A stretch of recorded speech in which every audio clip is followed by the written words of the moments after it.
The title of our talk is Sowing the Seeds of Creativity, Engaging Students with the Genesis Lab. We want to discuss the exciting possibilities and opportunities surrounding the lab. It's a space that's been open at Payson Library now on the second floor for a couple of months. It's generated a lot of excitement among students, faculty, and staff. We've practically been swamped with people every day that we've been open, which is a good problem to have. And in case you weren't aware, Landon and I were able to start Genesis Lab thanks to a Waves of Innovation award. We won $100,000 based in large part to the ethos behind the space that Genesis Lab is a place for collaboration and creativity. It's an innovative space where Pepperdine students, faculty, and staff come together and create. It's also a departmental collaboration between IT and the library. That's very important. And it's a pool, and we hope that we'll be able to pool our resources between the two of us and continue to see the Genesis Lab grow in the years to come. So, all right. We're doing a very high-tech thing here where we're using two computers side by side because, I won't say any more than that. So, one of the things that's exciting about the space is that it offers two technologies. And we were sort of relieved to hear Kyle Bowen validate one of the features of the lab, which is that it focuses really in on two technologies, 3D printing, virtual reality. I'm going to talk about 3D printing for a few minutes first. You see one of our 3D printers going here. And then Landon's going to talk about virtual reality.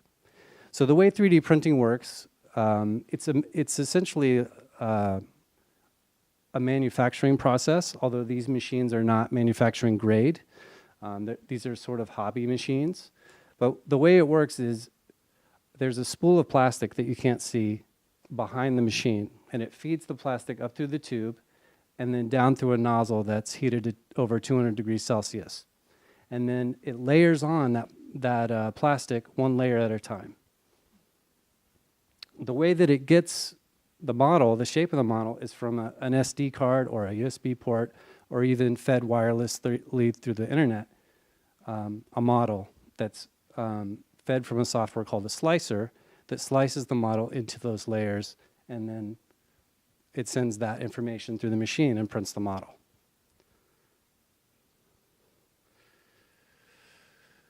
So one of the things that's been done with this technology, sort of been accomplished, is that SpaceX has actually used 3D printing technology to develop a rocket engine. I believe the one that they've successfully used in space is called a Super Draco engine chamber. Don't ever ask me to say that again. And it's actually undergone a number of stress tests to see if it's going to stand up when a spacecraft goes through the atmosphere. So the reason that 3D printing is important here is that normal manufacturing methods would normally have to create this in pieces or in two parts. But with 3D printing, you can create the chamber in one fell swoop, so it's one piece. And so it's more solid that way, and it won't break up when going through the atmosphere. Okay. And then you see this also, 3D printing will also have an impact in consumer areas. So say, for example, you wanted to buy a lamp. So pretty soon, and I think you probably see this already in some areas, maybe when you're buying shoes or clothes, you'll be able to go online and pick out a design for a lamp. So you could go with this design, or you could go with this design. And there will be a software that's sort of built around it that you can use to adjust the size of the lamp, the shape of the lamp, the color of the lamp. So essentially, you'll be able to customize it, and then that information will be sent to the factory, and they'll build the lamp for you based on they'll 3D print it for you, essentially.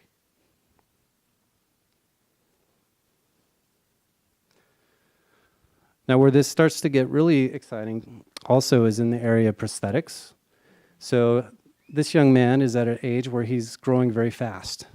And so the fact that he is growing so fast means that he needs a lot of different prosthetics over time.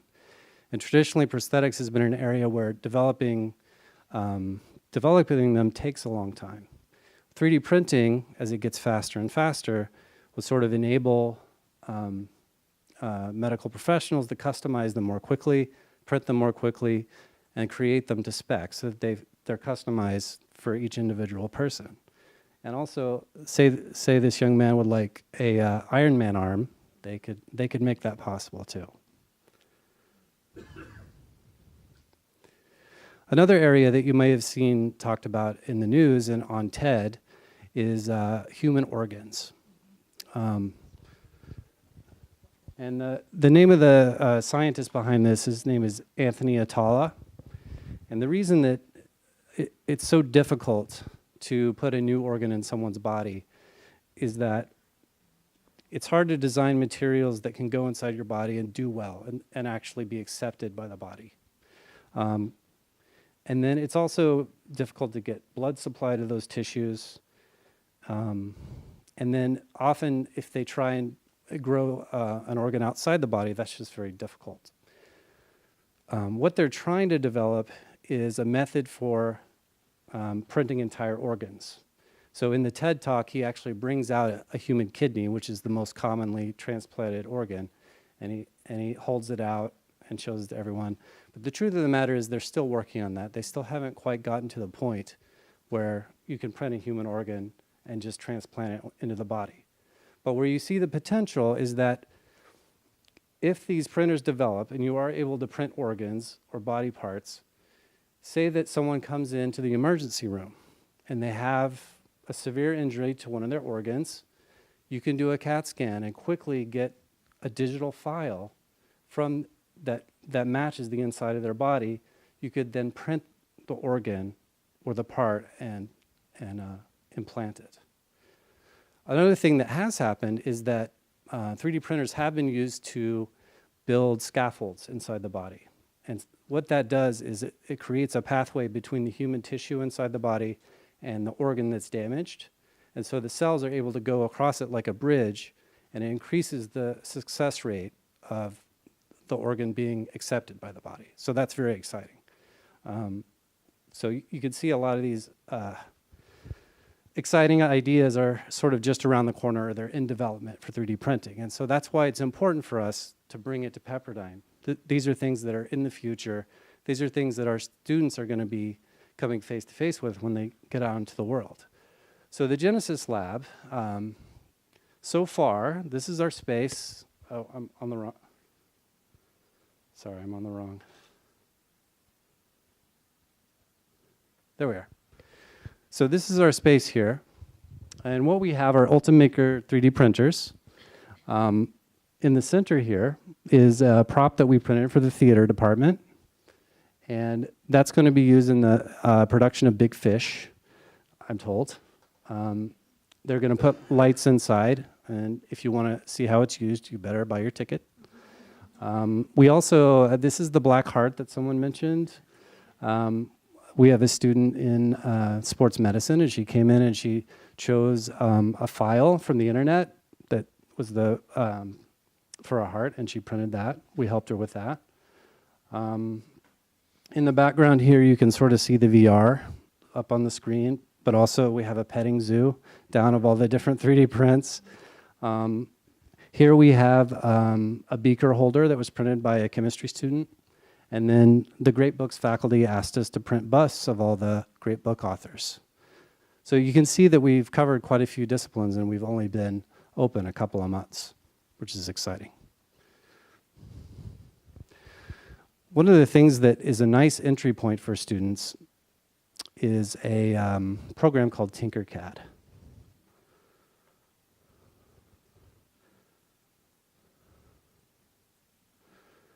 I don't know if I'm going to be able to exit.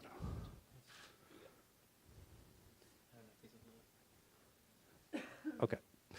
So far we've used Tinkercad successfully with Stella Erb's class. And what Tinkercad does is it, as the name implies, it's actually a 3D modeling software for kids. And so it's a very easy way to get started with 3D modeling. So in one day we had Stella Erb's teacher ed students come in, and we taught them how to build a nameplate for themselves for their classes, and then we had them 3D print it before the end of the day. Dr. Fritsch in natural science, he sent his students over, and they've printed polygons. They each have to print a polygon and then do something with it in class, which is pretty cool. And then there's one I'm forgetting. Jane Me. And then we're also working with an art professor.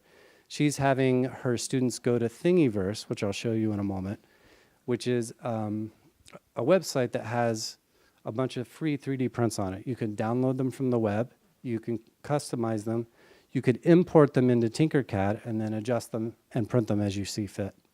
So that's sort of, she's going to have them do that, and then she's going to have them customize some kind of print it out, and then we're all going to evaluate that next week. And so the final thing that I'll show you real quick is the website Thingiverse. So if you're interested in this yourself even, you should go to this website and check out the 3D prints that are already available. So you can go to this website, enter in Yoda, and about 50 designs for Yoda will come up. Or you can probably more relevantly, the human heart or a skull. So you can go there, download the file, and then come in and talk to one of us and we'll help you print it out. And you can take it home. And right now 3D printing is free. That's something that's very important. We'd like to keep it free as long as possible for students. Right now we set up appointments. So we ask students to come in and make an appointment with either Landon or I for an hour and a half. You come in, we help you find a print, and then we walk you through the printing process. Something to keep in mind is that prints can take a long time. So this skull probably took about 8 or 9 hours. So it depends on the level of detail and the size. Those are the two main factors for that. So if you do come in, keep that in mind. But what we found is that that's actually an interesting enticement. So students will come in, they'll start their print, and they'll see it going, and then they'll come back, and they want to print again. And then they'll print something else, and they come back and they want to print again. So it's a very exciting time for us. So now I'm going to pass it to Landon, and he'll talk about VR. Thank you, Paul. So quick show of hands, anybody familiar with Google Cardboard? All right. So we've got a couple of these actually we'll have kind of demoed later on. If you'd like to have a real firsthand experience with some of this stuff that we'll be talking about here in a moment, I definitely encourage you to try it, because a lot of this stuff you really just can't quite get your head around until you're literally getting your head around it physically and experiencing it. But I want to talk a little bit about virtual reality here at Pepperdine. So a quick overview. First, I'm going to talk about a couple of the broad applications of VR, essentially what is happening in VR outside of school. What do we need to prepare our students for? Why would this be relevant to teach and build these skills? Secondly, I'll talk about the educational applications, so potential VR uses in the classroom, and even what some of your fellow peers at Pepperdine are currently doing. And then finally, how you can get started. If you are interested in any of this and you're looking for the next steps, this section will kind of cover some very easy, quick to adopt things that you can try in your very own classrooms. So the VR community at large, there's a lot of different applications. I've chosen to just focus on a few. Training and simulation is one of the biggest ones that comes up a lot, covers multiple different fields. This is an image of a man getting some virtual reality practice to be a surgeon. And it's kind of odd to think VR has kind of ebbed and flowed a little bit. I think if we're all old enough here to remember a brief surge in the 90s where VR was totally rad and the headsets were about 30 pounds each and they hung out way out here and had all this promise, but the computer processing power just wasn't quite there yet.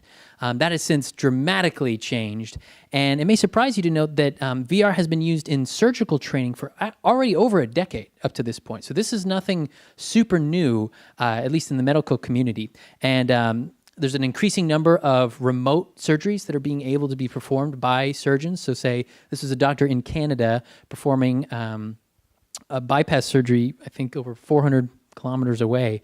And this was, again, from an article in the BBC published, I think 3 or 4 years ago. So a lot of this stuff is not just coming, it's here. And being able to know these applications and train for these applications so that when our students leave and they already have some of this experience under their belt is going to give them that much more of an advantage once they enter a growing marketplace. Pilot trainings are regularly conducted at Lockheed Martin with the use of VR. In fact, you'll even notice the little branding is the exact same VR headset that we have here today. It's really great at building things like situational awareness, checking your instrumentation panel, whereas normally these types of simulation rigs were extremely, extremely expensive. They had to build a lot more physical hardware with it. And now we have the computing power to kind of digitize all of that and allow this training to happen in a much broader approach. So not only is this affecting different individual fields, but there's obviously a growing need for people to make the virtual reality content themselves, which is one of the things we want to prepare our students for as well, not just be consumers of content, but creators of it. It's also used actually in growing. It kind of has a younger brother, augmented reality. We've heard a couple different times today in different sessions. Rather than being completely enclosed in a virtual space, augmented reality projects digital augmentations to a real feed, either something like Google Glass or the Microsoft's HoloLens. It's really great for safety training. So whenever people are first needing to learn on-the-job training, rather than just reading a manual, watching a safety video, they can put on this headset and the computer can actually warn them, hey, don't touch this part here because the machine will crush your arm. Or, order of operations, be sure to release pressure valve here first before activating this other sequence here. It's really, really good for getting them like in the physical space, actually working with the materials, but doing so in a safe way that kind of has that extra fail-safe to protect them. It's also being used increasingly even for job interviews. For example, people can take these to career fairs or to just general interview processes, and they'll say, okay, we're going to put you in a situation, and we want to see how you react. This could be anything from how you handle interpersonal communication or conflict, how well you can perceive things like body language and things where since you're actually able to move and look around and kind of assess the situation better than just if you were just watching a video, you can get a little bit more in-depth clues as to what a candidate is capable of. They also use it to say, okay, we're going to drop you into the middle of this oil rig, take a look around this room, here's a couple of gauges, here's a couple of equipment lying around, can you spot any problems? Kind of like Kyle had with his safety video of the torch throwing the sparks near the tractor or near the fuel tanks that you would not have normally seen in a video, but if the candidate's able to look around and say, yeah, that looks like a problem, I'd fix that right away. It's a great way for them to kind of stand out and prove some of their skills. In terms of educational applications, these are the ones I'm most excited about because I get to directly see this happen as we enable our faculty to use these things. Virtual field trips are one of the most exciting ones. Not only does this dramatically drop the cost of, say, going around the world with your class somewhere else, but you can actually go to different periods of time or places that are physically impossible, like the Mariana Trench or the International Space Station. Going tickets for that to bring your class is a little high right now, but with a couple of Google Cardboards and some smartphones, you can practically have the next best thing. This one is for a program called Lithodomos, which recreates the ancient city of Jerusalem back in Jesus' lifetime. So you could go, and this is all based off of archaeological dig site data. They reproduced the city as best they could, and then you could actually lead them on a walking tour of the Holy Lands as it was back in Jesus' time. There's another great short documentary shot entirely in VR from the viewpoint and narration of a 12-year-old Syrian refugee named Sidra, who walks us through this camp outside of Jordan where 130,000 refugees live in a very, very small space. And what these VR headsets are really great at doing is building empathy.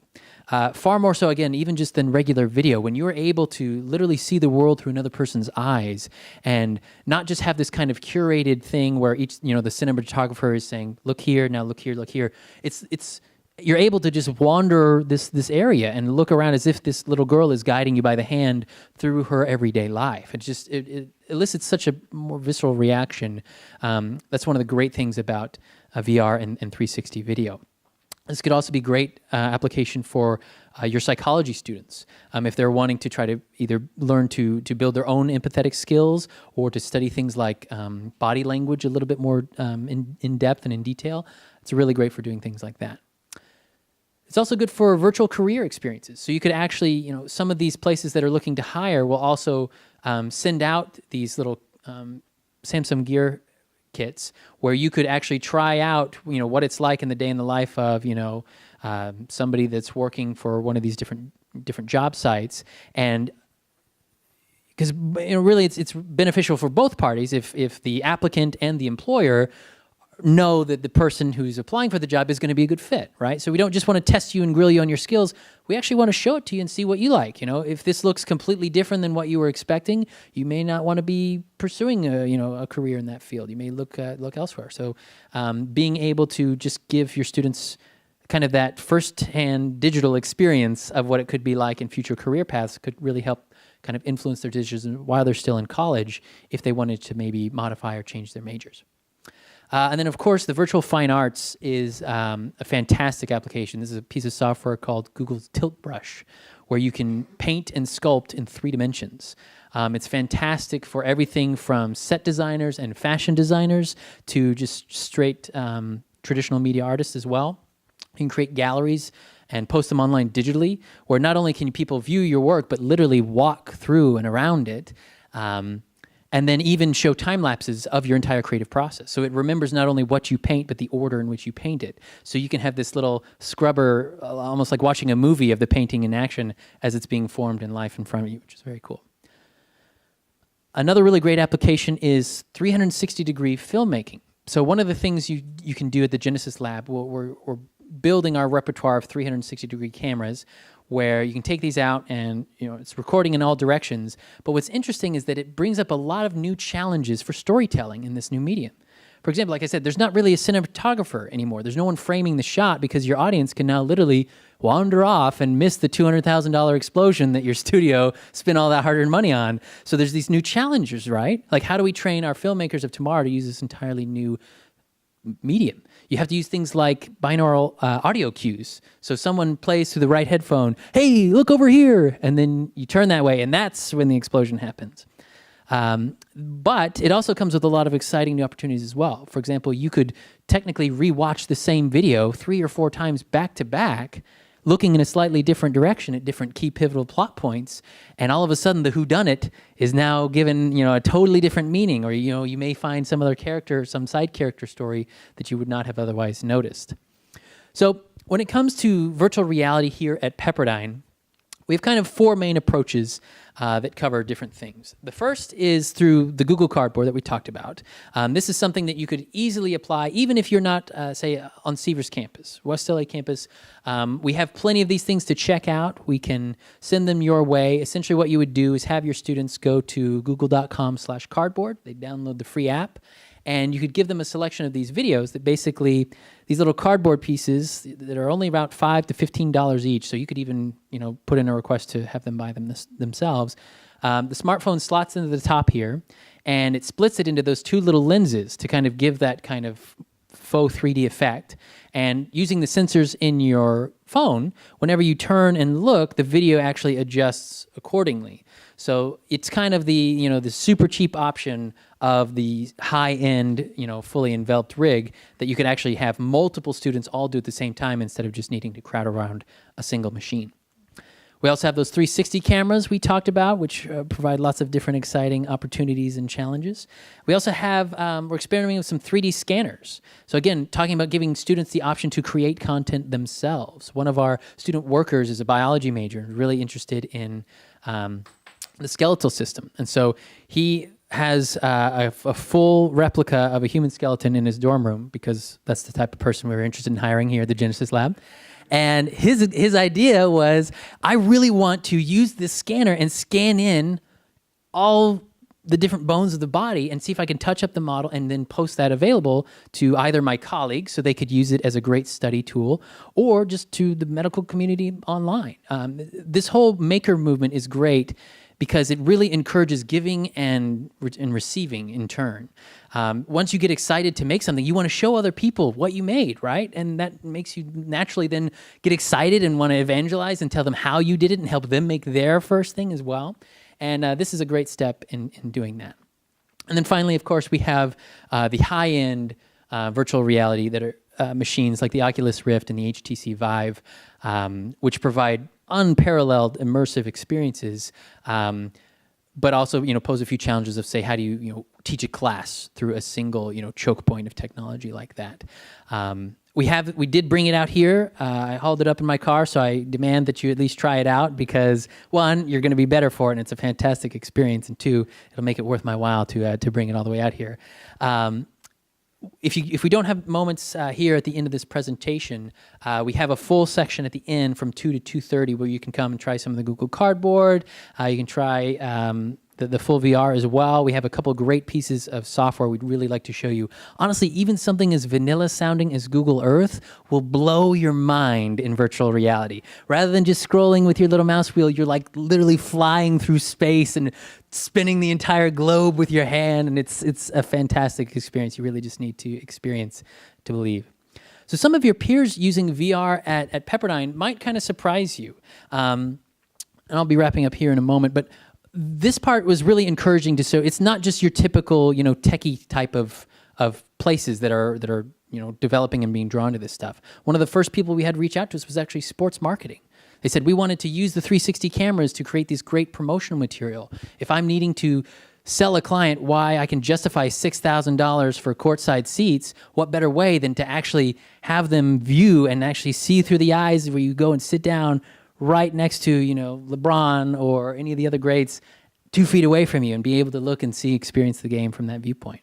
Our ed tech students have used it quite a bit as well, again, which is great for them to kind of get that practice training so that they can take these experiences and then that trickles down into the K-12 system as well. And then our journalism majors, again, the people producing documentaries and short films with the 360 cameras is a really exciting thing that we're looking forward to as well. To help you get started, we have a few quick things to leave you with. First, you can always start by just using this as like kind of a keyword search, right?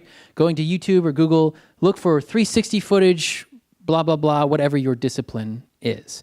YouTube natively supports 360 video, so even if you don't have a cardboard headset, even if you don't have a fancy rig, you can actually just go to any YouTube video that is in 360 and be scrolling around with your mouse and still be able to experience a similar effect. The next best thing you could do is actually to come try it for yourself. Like I said, here between 2 and 2:30, you can come check out the rig. We have some great programs here we'd like to share with you.